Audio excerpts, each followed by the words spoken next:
This is an interview with Jack Jarman at his Pennzoil service station at 210 West Lincoln Way, but his home address would be 36433 Lisbon Dungannon Road. And it is for the Youngstown State University mining project by Ellen Daniels on June the 6th, 1978 at approximately 4 p.m. Jack, would you tell me about your mines in your area? Well, there were a lot of old coal mines that the farmers dug out themselves, plus they might have sold a little to make a little extra cash.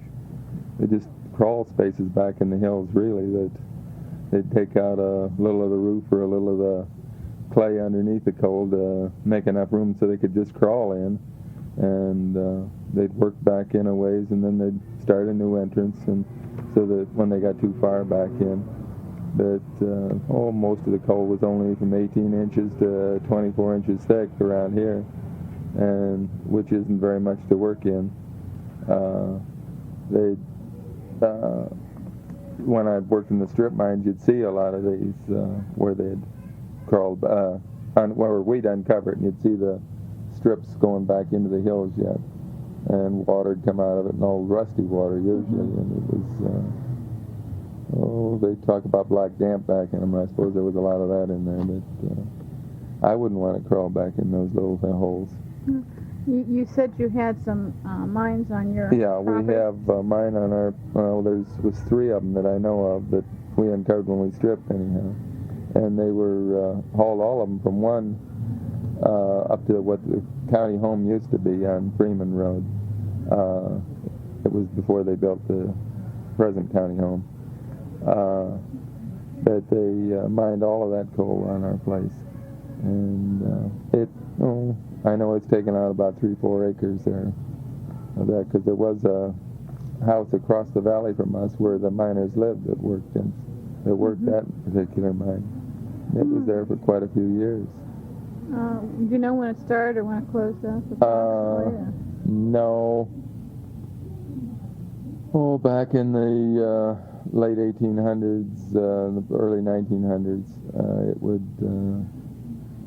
would have been quite a while ago. Yeah. Because they,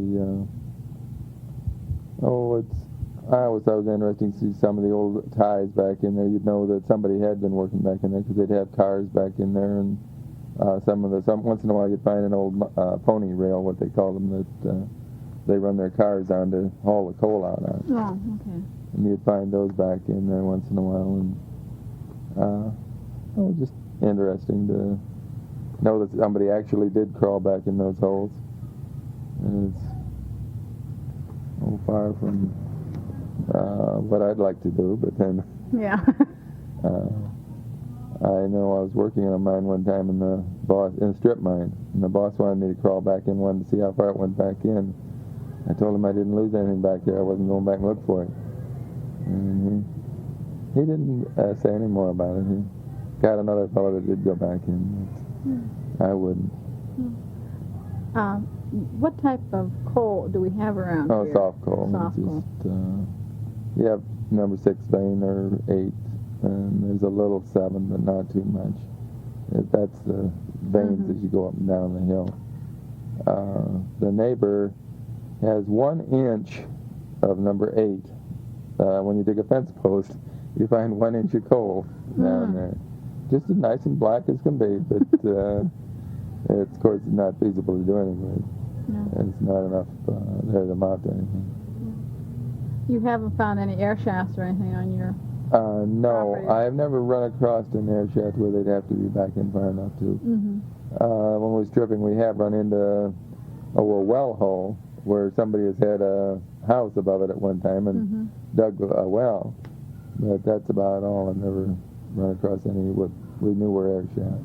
Yeah, in other words, this mine was really a lot closer to the surface than. Yeah, and when they got too far back in, they just started a new opening someplace. They weren't running out of coal at all. And those air shafts usually when they get several miles back in the hills. Do you know what they pulled their cars out with? You know, where they were. Either a pony or a mule usually. in the bigger ones around.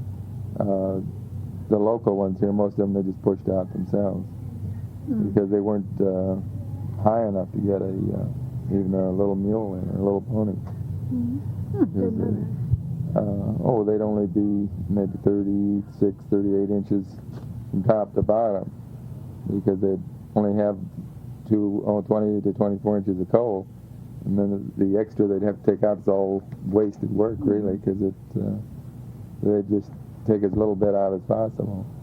They'd have real low cars that would fit on the tracks that they could just push out with several bushel of coal on them. It was a lot of work. Yeah, I would say so. Did they use this coal basically for heating the houses then Yeah, rather than anything else? Yes, except, well, up here, of course, where the Boy Scout camp is, they had some up there for that Rebecca Ironworks. But those were a little bigger mines. You can see some of them across the creek there from the Boy Scout camp, where they mined some coal in there. Yeah. It was a little thicker right in there probably, and they went back in a little farther because the job pile, that's what they drag out. The other stuff is fairly good size, and you can judge how much they did by that usually. Oh, is that what you call Red Dog? Yeah, Red Dog is a byproduct. It's usually underneath the coal, and you'll see it piled up where a coal mine was, or clay or slate or whatever they happen to be taken out. The slate helps hold the roof up a little if it isn't too much rock up there. I didn't know that.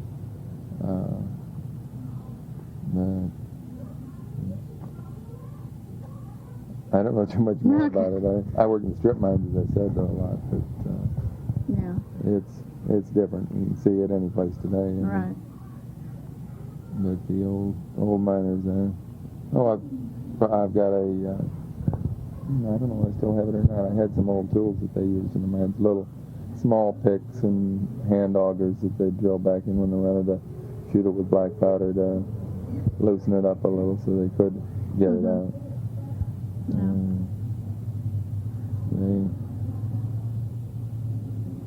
They worked hard at it. Yes. Probably at that time was probably a better wage than some of the other things that they were Yeah, getting. well, they didn't need much money, but they grow most of their stuff, and they'd just for a little extra cash. Yeah. This would be basically really a seasonable. Yeah, they'd work on it in the wintertime when they couldn't be farming, and sell a few loads in town. Yeah. And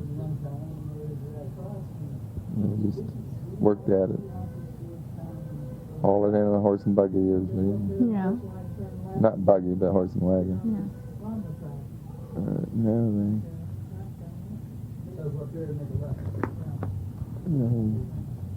Well, that's about all I know about them. Okay. Thank you very much. So